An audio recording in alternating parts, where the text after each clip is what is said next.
सह्याद्री सहकारी साखर कारखान्याची निवडणूक झाली आणि त्यामध्ये या ठिकाणी माजी आमदार बाळासाहेब पाटलांच्या पॅनलचा या ठिकाणी विजय झाला आणि तो मान्यही केला।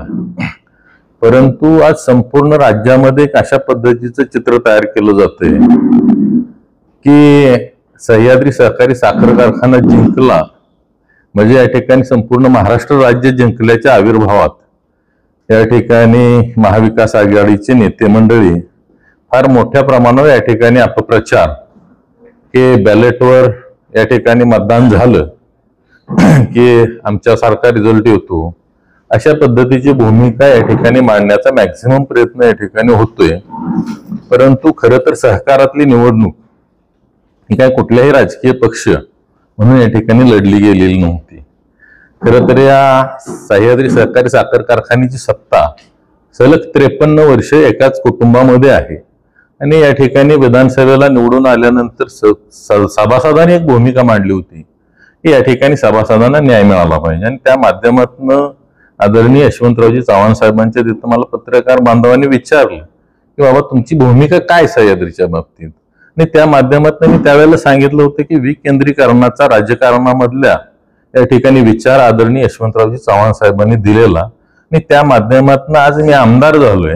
त्या ठिकाणी सर्वसामान्य सभासदाला चेअरमन व्हाईस चेअरमन करण्याची माझी त्या माध्यमातून एक भूमिका होती आणि त्याचा काही तोटा झाला असं मी म्हणणार नाही की ज्या दिवशी मी भूमिका डिक्लेअर केली त्यानंतर 1 महिन्याच्या आत या ठिकाणी गेल्या वर्षी जी साखर 7 रुपये किलोची 10 रुपये किलो केली होती सभासदांसाठी, या ठिकाणी त्या सह्याद्रीच्या चेअरमननी डिसिजन घेतला की इथून पुढे ती साखर आम्ही फ्री देऊ। अशा पद्धतीने या ठिकाणी सभासदांना त्यातून काही का होईना न्याय मिळालेला आहे आणि सहकारातील सभासद हे अशा पद्धतीने केले जातात। तुम्हाला सगळ्यांना माहिती आहे की या ठिकाणी कुणाला या ठिकाणी मतदानाचा अधिकार द्यायचा हे ते संचालक मंडळ ठरवत असते। त्या ठिकाणी कोणाचा शेअर्स घ्यायचा, कोणाला सभासद करायचं आणि या माध्यमातून सिलेक्टेड मंडळी या ठिकाणी सभासद म्हणून येतात। अगदी सह्याद्रीच्या बाबतीत बोलायचं झालं तर या ठिकाणी जवळपास 9000 सभासद आजही या ठिकाणी वारस नोंदीपासून वंचित आहेत आणि हे जे काय बॅलेट पेपर वगैरे म्हणतायत तर माझं पण त्यांना या ठिकाणी आव्हान आहे की तुम्ही या ठिकाणी हे 9000 सभासद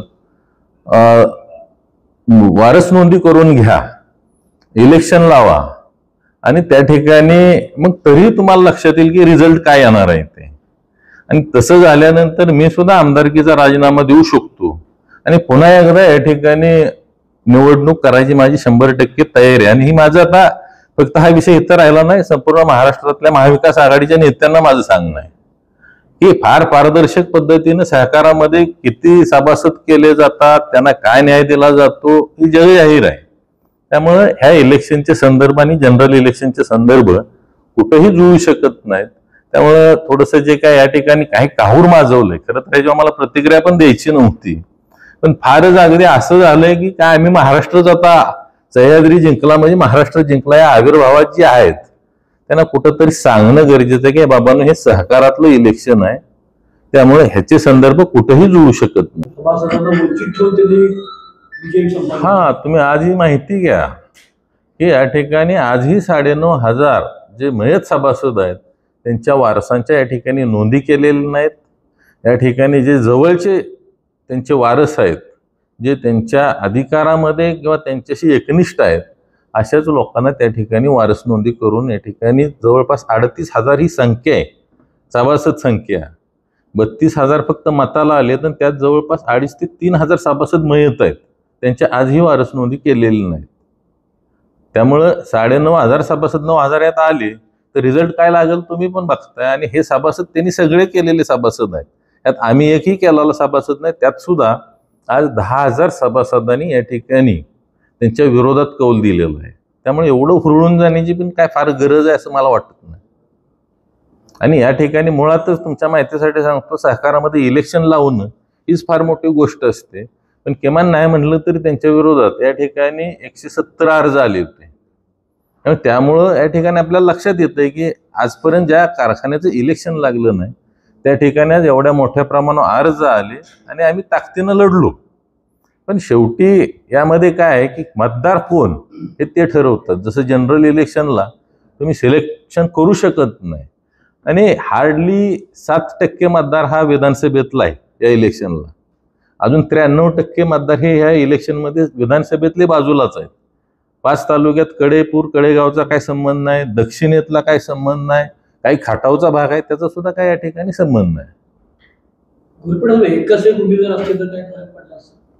निश्चित थोडासा फरक पडला असता. आम्ही 12-1 हजार मतापर्यंत गेलो असतो. जी 10,000 विरोधात मतं गेली ते खाली आले असते आणखी. त्यामुळे इलेक्शन आणखी घासलं असतं. 100% यातनं जे आम्हाला काय अचीव करायचं होतं ते या ठिकाणी सभासदांच्या दृष्टिकोनातनं आम्ही केलं. मला काय कुठं चेअरमन व्हायचं नव्हतं, माझ्या घरात मला सत्ता घ्यायची नव्हती आणि आम्ही लढलो ते सभासदांसाठी लढलो. हे लढले ते स्वतःच्या कुटुंबासाठी लढले. एकाच पक्षातल्या 2 मान्यवरांची वेगवेगळी कार्यक्रम त्याचा फायदा बाळासाहेब पाटलांना झाला आणि भाजप जर एकत्र काम करते विधानसभेत एकी दाखवली तर मग काकडे निवडून जास्त काय. आणि तुम्ही स्वतः आमदार म्हणून निवडून आल्यानंतर सुद्धा जिल्हाध्यक्षांनी कसं काय. बेसिकली मी मगाशी सांगितलं सहकार हे काय राजकीय पक्षाचा अजेंडा किंवा निवडणूक नसते. मी या ठिकाणी वरिष्ठ नेते सुद्धा मला प्रचारात आणता आले असते भारतीय जनता पार्टीचे, पण याला कुठेही आपल्याला पक्षीय कलर द्यायचा नव्हता किंवा सहकारामध्ये वेगवेगळ्या युत्या वगैरे आघाड्या होत असतात. त्याला जनरल इलेक्शन सारखं या ठिकाणी नसते. त्यामुळं या ठिकाणी ही जी काय भूमिका आहे त्यांना एक वेगळी भूमिका घ्यावी वाटली, त्यामुळे त्यांनी ती घेतली. गटबांधणी वगैरे झाली असं तुम्हाला मानता नाही? 100% गटबांधणी झाली. तुम्ही मतदान मला किती मिळाले तेव्हा तुमच्या लक्षात येत असेल. या ठिकाणी सभासदांनी आज या ठिकाणी मला 7,500 ते 8,000 मतं पॅनलला दिलेली आहेत. त्याच पद्धतीनं त्यांना 2130 मतापर्यंत या ठिकाणी म्हणजे 10,000 सभासद बाजूला गेलेत आणि त्यामध्ये लक्षात पण येतं की कोणाला किती मतं मिळाली, कोणाला काय झालं. त्यामध्ये आता मी तसं जर बघितलं तर माझ्या बरोबरचे कार्यकर्ते आणि सभासद त्यांनी आज एवढ्या मोठ्या प्रमाणावर मतं दिली ही सुद्धा काही कमी नाही सहकारामध्ये.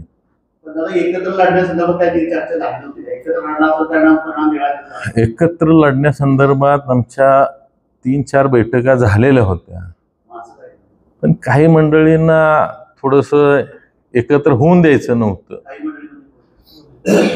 आता कशाला सगळेच मला बोलायला होत आहे. सरकारत राजकारण नसतं सुद्धा तुमच्या बाबत राजकारण झालं असं म्हणायचं का? नाही, असं नाही म्हणता येणार. कारण शेवटी काय आहे, ज्याला कुठल्या पद्धतीनं पुढे जायचं आहे, काय करायचं आहे, प्रत्येकाचा मोठो वेगळा आहे आणि प्रत्येक गणित वेगळे असतात. ज्या वेळेला पक्षाचं व्यासपीठ येतं त्यावेळेला एका जागेवर सगळे येतात, तिथं काय अडचण नसते. असं पण काय नसेल, एक वेगळा हेतू असू शकतो यात. आणखी काय स्थानिक स्वराज्य संस्थेमध्ये असं एकूण आता चित्र दिसते ज्या सभासदांनी मतदान केलेलं आहे, तर स्थानिक स्वराज्य संस्थेमध्ये तुम्ही 1 बारी घेतो हम 4 बारी असं करणार असं नाही काय. तुम्हाला यावेळेला ज्या वेळेला जनरल इलेक्शन असेल त्यावेळेला कारण उत्तरच नाही तर संपूर्ण जिल्ह्यामध्ये या ठिकाणी महायुती ही सगळ्यात टॉपला असणार आहे. वारस नोंदी लावली असत्या तर हे 9-9.5 हजार सभासद मतदानात आले असते आणि वारस नोंदी अजिबात केल्या नाहीत असं नाही. जो माझ्या गटाचा असेल त्याची पेंडिंग ठेवायची, तो त्यांच्याच फार जवळचा आहे त्याची वारस नोंद करायची. तर फिल्टर करून हे केलेल्या गोष्टी आहेत. म्हणून मी आज म्हणतोय ना की आज सुद्धा त्यांनी ते सगळे वारस नोंद करावी, परत एकदा इलेक्शनला सामोरं जावं, कारखाना जिंकून दाखवावा. आज सुद्धा मी म्हणतोय त्या ठिकाणी आणि माझी पण तयारी आहे. त्यानंतर विधानसभेला सुद्धा मी राजीनामा देतो, परत एकदा आपण लढूया. जनमानसात कोणाची किंमत जास्त आहे किंवा आज या ठिकाणी कोणाकडं जनमानसांचा कौल आहे त्या ठिकाणी आपण जनतेमध्ये जाऊन घेऊ शकतो.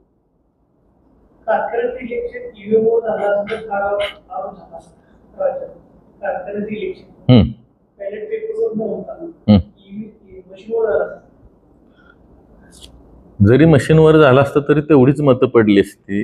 हे आज काय आहे, महाविकास आघाडीला संपूर्ण राज्यानं नाकारलेलं आहे आणि त्यांचा जर बघितला तर टॉपचा विषय हाच आहे की ईव्हीएम.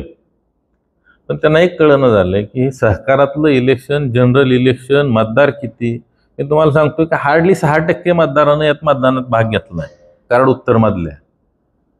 तुम्ही 94% लोकही बाहेरच आहेत, तुम्ही 6%, आणि ते सभासद करताना सुद्धा या ठिकाणी तुम्ही जे काही ह्या 54 वर्षात केलेत ते तुम्ही एक एक करून तुम्हीच सभासद केलेले आहेत.